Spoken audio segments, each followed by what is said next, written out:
things start getting crazy around you. Yeah. And my 24th birthday was coming on August the 24th, and I said, this is going to be a big one.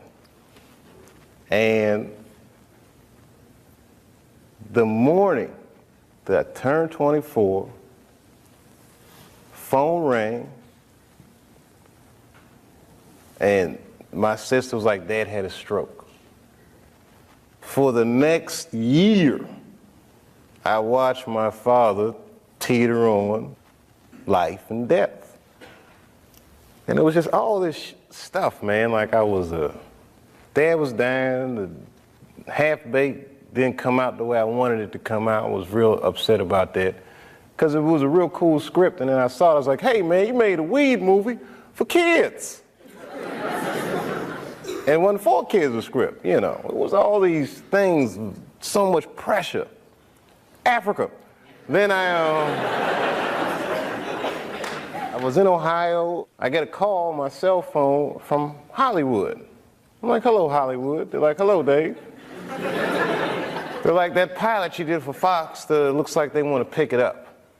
We need you to come out because they want to meet with you. And I was like, well, listen, I can't really come out right now. Got a real bad situation at home. Can we talk about this on the phone? No, they would rather meet with you in person.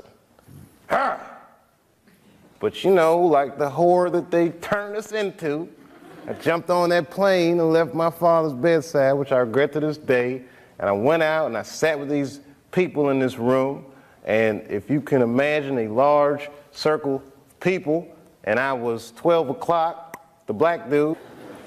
Yeah, Dave, we really liked the show, but the pilot episode was about me getting booed off stage at the Apollo. They go, you know, but what are we going to do about it? I mean, there's not really any white people in it. So, well, it's about the Apollo. It's not really white. Well, you know, we were thinking about the girl on the show. We didn't think she was that funny, not that good looking. I think we should recast her, maybe. And they start using terms like universal appeal. Basically saying they want me to recast a girl with a white woman. I say, yeah, I don't think I can do this, and I quit. On the cover of Variety, Chappelle pulls the race card. The race card. And I get calls from Newsweek, 60 Minutes. Everybody, we want your story. Now I'm scared to death. I'm like Rosa Parks or something. Like, I'm not ready for this. I was just venting a little bit. And then, a few months later, Dad dies. And that's hard for a young dude in his life. That's a real tough loss. I was there when he died. And he went from being my father to what are we going to do with the body? Within moments, it was over. And I'm going through all this stuff, and this is the guy I would usually talk to, right? Dead. And I got to figure this out for myself. I don't want to figure this out for myself. You know, I was beat down. I wasn't living right. You know what I mean? Like, the weed thing was just a bad habit at this point, and you know what I mean? All these, you know, chicken head girls you mess with when it comes with the territory. I'm just being real. Just being real. Just wasn't living right, man. I didn't feel good. And the stand-up stuff was just some angry stuff. It was just like I was kind of bottoming out.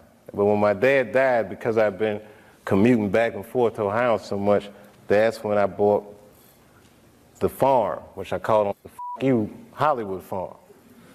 Did you stay in Yellow Springs for a while? I live there to this day.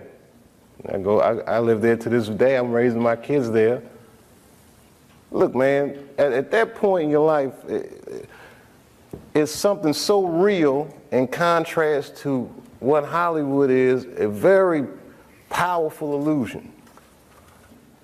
And when your dad died, it kind of just broke the spell, like, whoa, this is bullshit. Look, I've been spending so much time doing this. What about my family? What about my friends? Wait, whatever happened to my friends? Damn, I don't even have any friends. Ugh. So I bounced, man.